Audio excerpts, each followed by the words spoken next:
Welcome to Mortification of Spin, a casual conversation about things that count, with Carl Trueman and Todd Pruitt, a podcast of the Alliance of Confessing Evangelicals. Let's join this week's conversation.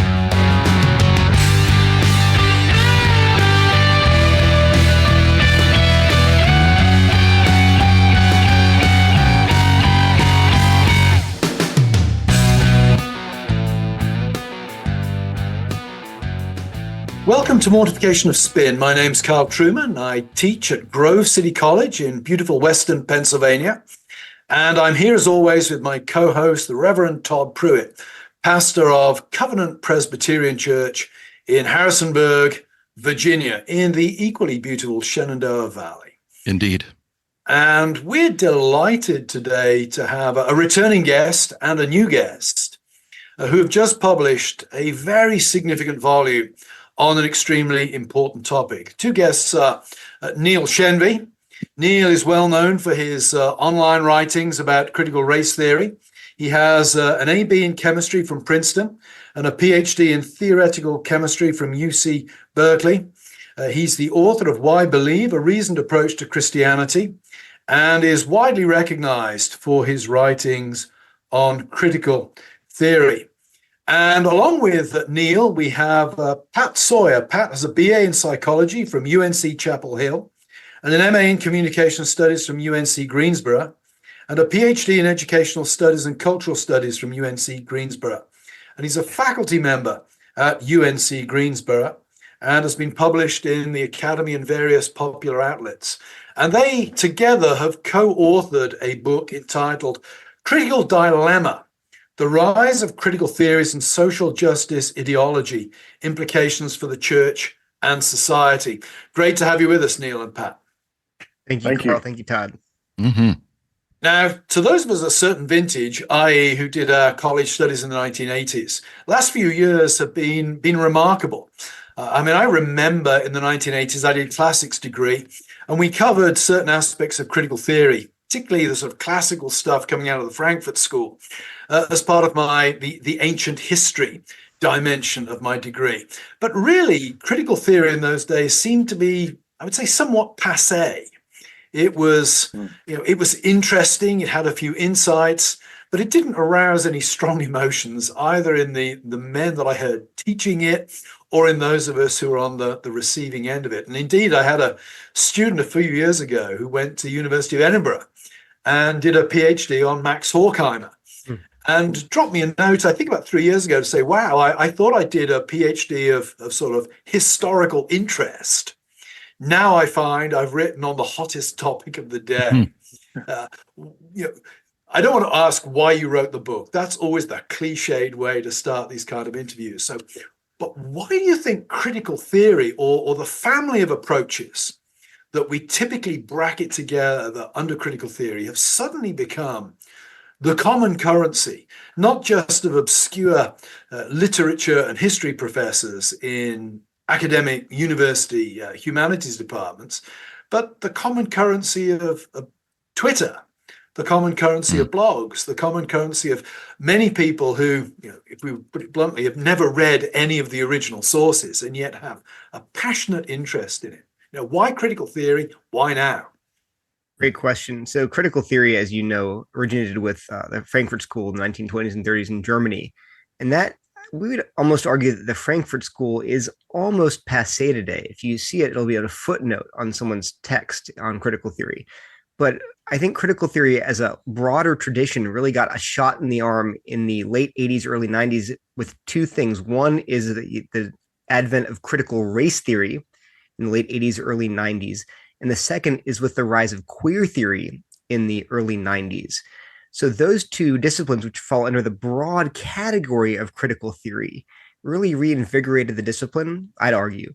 And if you read the theorists themselves, they will affirm that critical theory today really experienced a renaissance in the 2000s and 2010s as it moved from this, like you said, purely abstract theory in the ivory tower into applied, maybe even weaponized critical theory that you see in today's social justice activism. And I really would trace the advent of critical theory, maybe the the viral incident, the leaking of the lab leak to the rise of Black Lives Matter in 2014, 2015. That's really what mainline critical theory, or all those terms like intersectionality, white privilege, white fragility, into the mainline cultural consciousness. Yeah, and I would just add that the combination of the civil unrest that was taking place, that has been taking place relative to Black men that have been killed, and the pronounced media attention on that civil unrest, combined with the advent of Trump. And that combination has really kind of add fuel to this fire of identity politics that was already in play. So all this has stoked a stronger awareness of these ideas, truncated forms of critical social theory showing up in critical social justice or anti-racism or woke culture. All these things combined together. And then the reality of social mediated platforms and the explosion of social media over the last 10 to 15 years has also added to this. So you can watch TikTok for an hour and get an education on downstream ideas of critical social theory. Obviously, truncated forms and even distorted forms in certain ways, but it is so in the water at this point. And then piggybacking on what Neil said, I think we're going to see the mantle shifting from critical race theory to queer theory in terms of what's going to be happening in culture on the ground. Yeah, I mean, it seems to me that at the heart of critical theory, and this goes back to the Frankfurt School, is a war on categories. It's a war on stable categories, which really means queer theory. I won't say it's the end of the line, because as long as you can say it is the worst, it is not the worst. Right, but right. Queer theory seems in some ways more consistently destabilizing than critical race theory. And I wonder.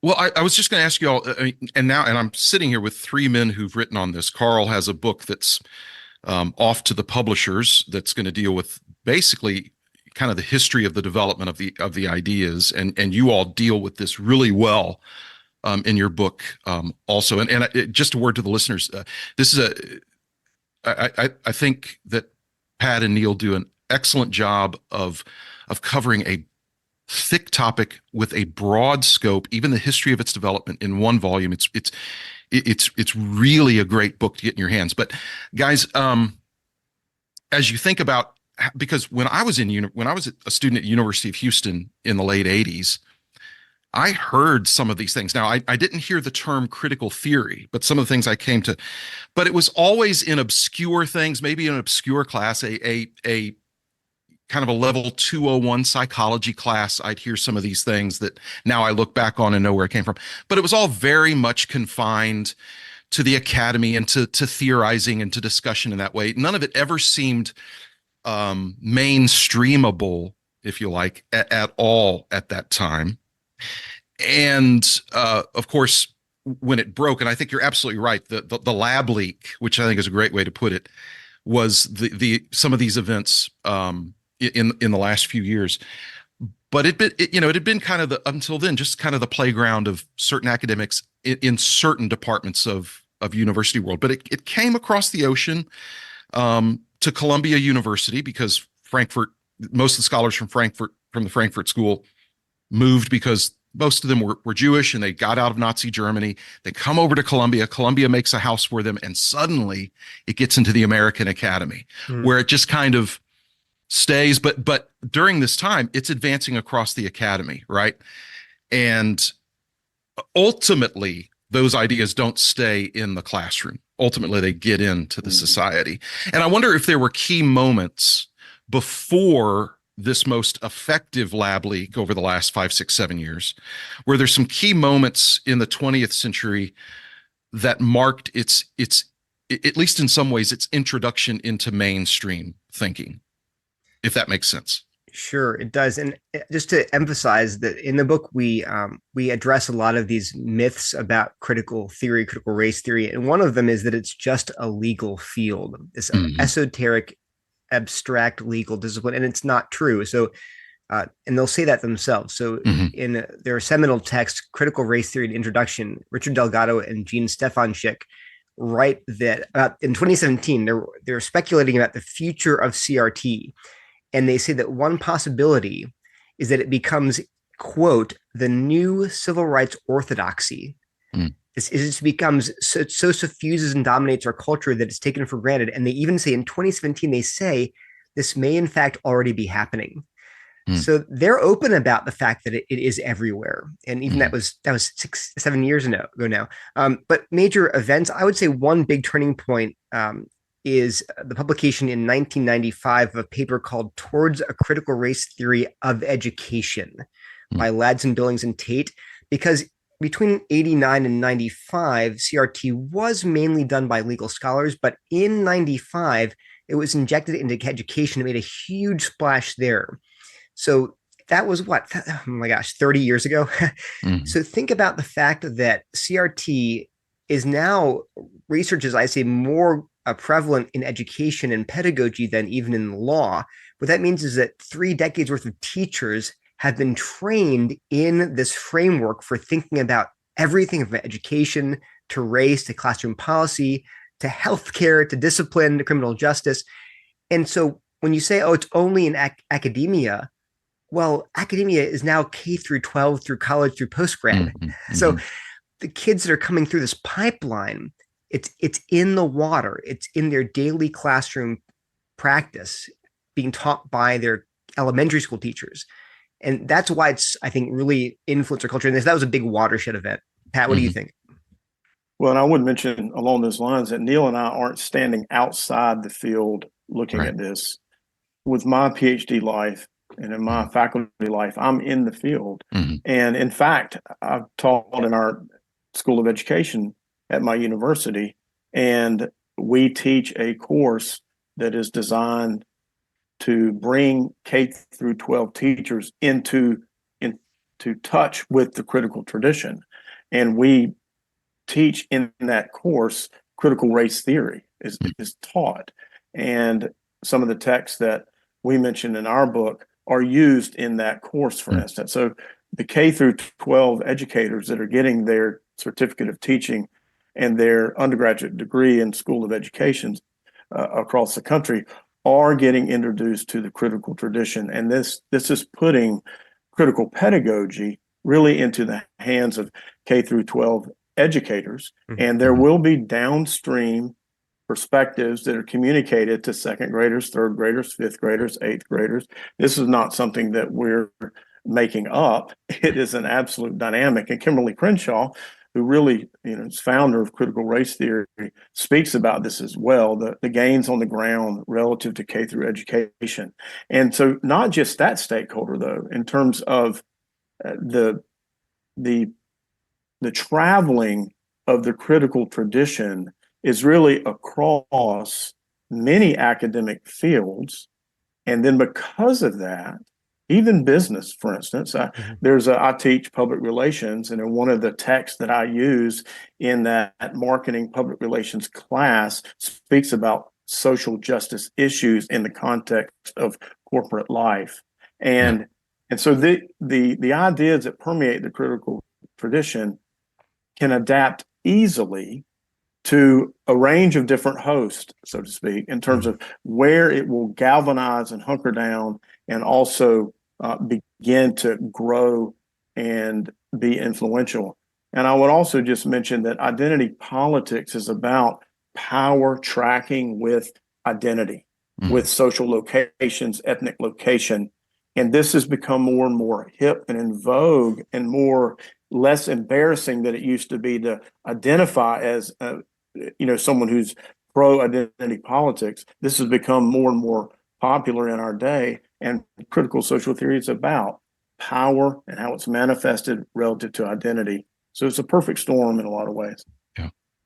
Interesting when you think of historical roots. I mean, the popular response from the right has been to dismiss critical theory as cultural Marxism. And yet, you even see this in the Frankfurt School. And Neil, we were emailing about my manuscript on precisely this point. You also see Nietzsche in critical theory, Nietzsche's war against categories seems to me to be profoundly influential. Michel Foucault is the obvious transmitter of Nietzsche, I suspect, critical theory broadly considered.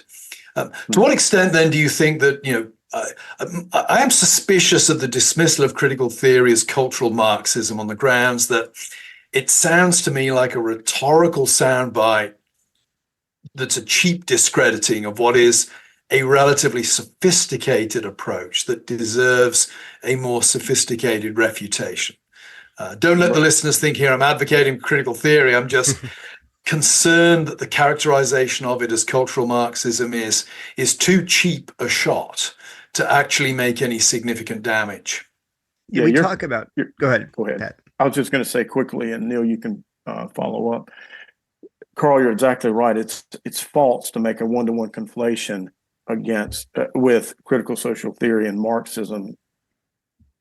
Critical theory in the Frankfurt School, historic critical theory, is both a pushback and an amendment and expansion of Marxism. And then critical social theory today, manifested in a number of critical social theories like critical pedagogy, critical race theory, queer theory, post-colonialism, and so forth, is both an expansion and an amendment to historic critical theory. So while Marxism is a substrate that runs underneath all of critical theory and critical social theory to an extent, it is wrong to make a one-to-one correspondence between the two. And then cultural Marxism has been co-opted and captivated by a number of white power, white nationalist groups. And then, words are on the move. Words, linguistic scholars will tell you that, words don't keep a singular definition forever. And so cultural Marxism now has been front-loaded and loaded with a lot of ideas that would actually work against critical social theory in certain ways. So, and Neil, you may want to add to that. But.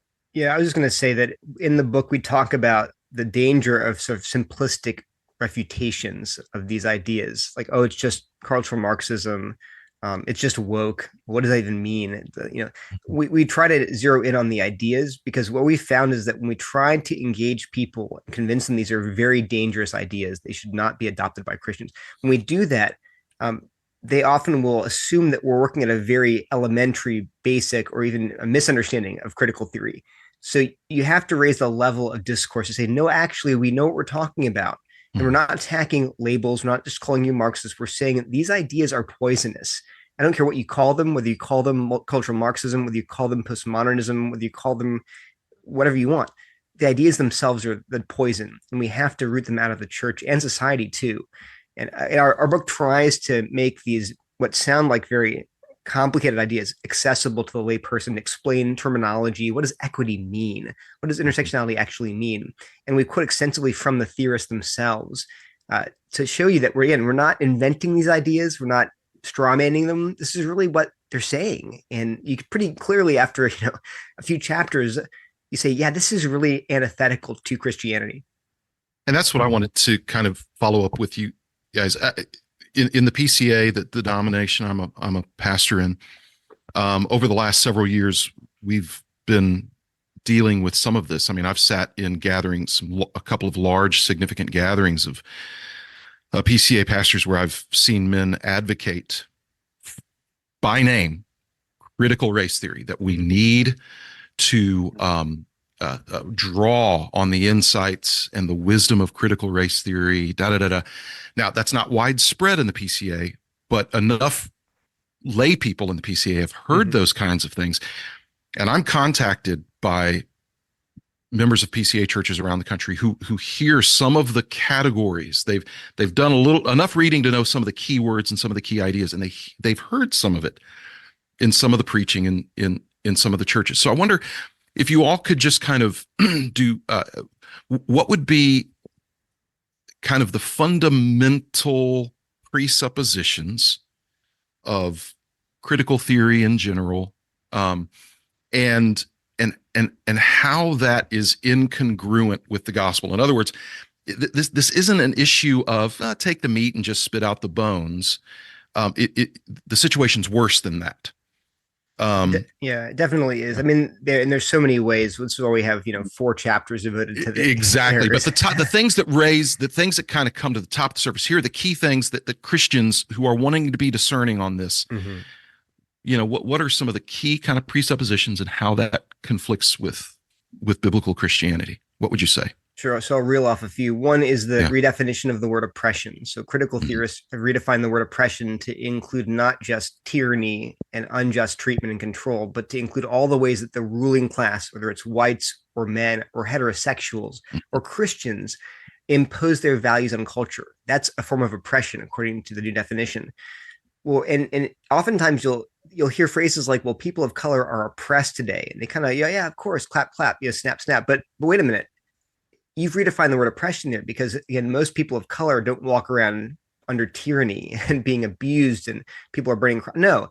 So when you say that phrase, you're implicitly saying that, well, they're living in a system with these subtle forms of power that's shaping their lived experiences. Well, okay, but take that same definition of oppression and apply it to, say, women or to LGBTQ people or to gender fluid people, because they're also, in these same terms, living under these systems of influence and value that marginalize them and make them feel othered. Now, wait a minute. So suddenly you get to the notion of what's called the social binary, that all society can be divided into oppressors and oppressed groups along lines of race, class, gender, sexuality. But as Christians, we can't say, well, heterosexism is oppressive. Well, no, because there is an actually absolute objective value that's God ordained that says, no, heterosexuality is good. It's natural. Or the gender binary is not oppressive. It is God's idea. So it's one example of how we can accept a poor definition of oppression without knowing it, that bleeds into our views of everything from race, but also then to class, gender, sexuality, gender identity, physical ability, religion. So it's the same idea. Critical theorists would quote them as saying that evangelism is oppressive because you're imposing your narrative of truth, the dominant one, the Judeo-Christian one, onto these marginalized groups like Hindus and Muslims and atheists in our culture. And so therefore, if you really want to be anti-oppressive, you have to stop evangelizing. Right. So that's just, again, one example among many of ways in which the basic outlook of critical theory, critical race theory, they're all just not compatible with Christianity. Mm-hmm. And it's very difficult to adopt critical race theory and then cordon it off from queer theory. I won't go there. That's very difficult to do that, isn't it? And remain intellectually consistent. In other words, if you're going to buy in to critical race theory, it's very difficult to remain intellectually consistent and reject queer theory. I mean, correct. One of the primary, it's impossible because one of the primary themes and tenets and characteristics of critical race theory is this notion of interlocking systems of oppression, where if you're going to be a genuine critical race theorist, if you're going to really adopt critical race theory, then you also have to adopt the campaign of other marginalized groups along other axes of marginalization, not just race. So now we have to think about sexuality and gender. And so if you're going to be truly anti-racist, if you're going to be truly pushing back against racism the way critical race theory underscores that you should, then you're also going to have to embrace the ideological standpoint and perspectives of the gay community, of the queer community, because they also have been oppressed by hegemonic power, and you must take up their cause of emancipation and liberation. And now you're really running into problems like Neil alluded to. Heteronormativity is actually a societal good. Right. It is something that is ultimately tethered to biblical epistemology. But queer theory would say, no, we must reject heteronormativity and embrace that is actually a societal construct that is oppressive. So now, as a critical race theorist, because this is part of critical race theory, now you're running afoul of God's sexual ethics.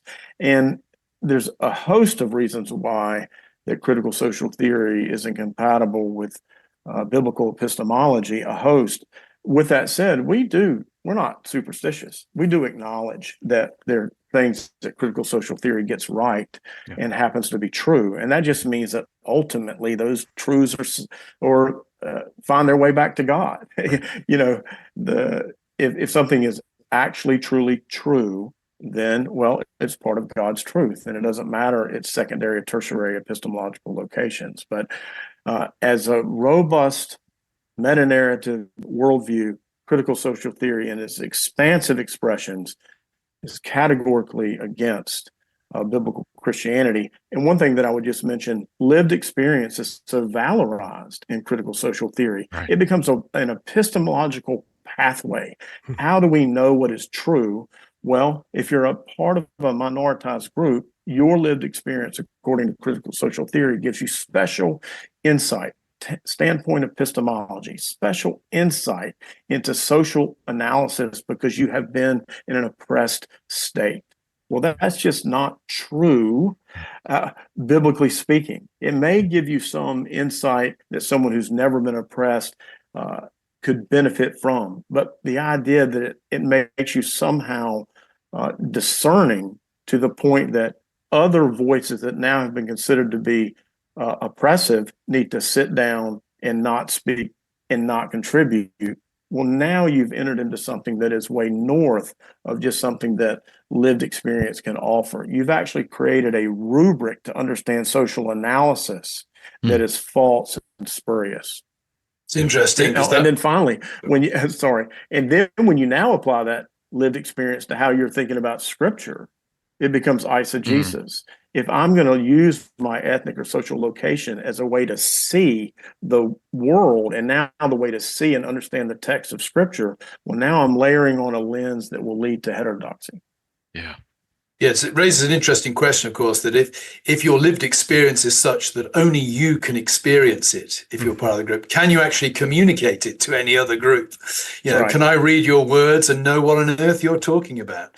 But I also think that this is why critical race theory is the perfect Trojan horse for this in the church, because no Christian wants to be a racist. That's right. I say to the students in class, hey, I don't want to be a racist. Nobody wants to be known as a racist, but the problem is that critical race theory sets the terms of the game at that point. And once you, as Neil and Pat have just pointed out, once you accept the rules of that game, the question becomes, where are the limits of the rule of that game? And when I did my thing at First Things on evangelicals and race, the question I asked in that, which nobody ever answered amongst all the deluge of hate mail I had, nobody actually answered the question. I'm most open to being incompetent, but I want my question answered, is why or how on earth do you object to the LGBTQ movement having accepted the premises that you accept for critical race theory? I may be an idiot. I may know nothing about critical race theory, in which case it should be relatively straightforward and easy to answer that question. Yeah. The fact that nobody bothered to answer that question allows me, I think, to have, what Catholics would call moral certainty about the reason. Yeah, and it seems to me that, this whole power dynamic is something that Christians need to be acutely aware of. And that's why this book, I think, is so very important. Again, plug it to the audience. This is a book definitely for pastors and elders, but I would say any thoughtful Christian to get hold of. Critical Dilemma by Neil Shenvi and Pat Sawyer. Buy a copy and read it. Indeed. And that brings us to a perfect invitation to those of you that are listening. If you will go to our website, mortificationofspin.org, you can enter to win a copy of this excellent book, Critical Dilemma, The Rise of Critical Theories and Social Justice Ideology, Implications for the Church and Society. It is an excellent book. It is readable. It is thorough. You will find it very helpful. And as Carl said, any literate layperson can pick up this book and benefit greatly from it. It's clear that the authors were very careful about not writing something that would be confined to the academy, but they want it in the hands of lay people, and it reads that way. So I highly commend it to you. It's a book that we have in the book area of the church I serve, and we'll continue to keep it stocked because people I know across my church are having to deal with these things. People who are in corporate settings, people who work at hospitals, teachers, students, they're all having to deal with this stuff. And so they're trying to understand it. This is a great book to get in your hands. And so please go to our website, enter to win a copy. And if you're not one of the fortunate winners, then get on Amazon and buy it. We commend it to you. And our thanks go out to Neil and Patrick for their excellent work on this. And of course, this isn't just a long line of work they've been doing for a number of years on the subject. And we're grateful for their labors in that regard. And of course, I'm sure they can both tell you that they've received no attacks or criticism because of their work on this. Everybody has just been sweetness and light to them because of that. Sunshine puppies, nothing but. That's right. So again, thanks to our all guests. sides, in fact, from all sides. Oh, absolutely, yeah. So again, thanks to our guests. Go to our website, enter to win a copy of the book, and we will look forward to being with you all next time on Mortification of Spin. Thank you.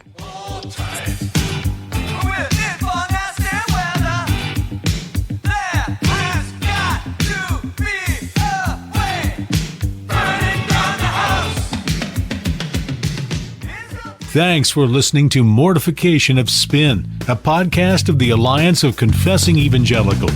For more on topics like this, visit mortificationofspin.org, where you can find other articles by Carl and Todd, browse the archive of past episodes, and make a donation. We'll talk to you next time on Mortification of Spin.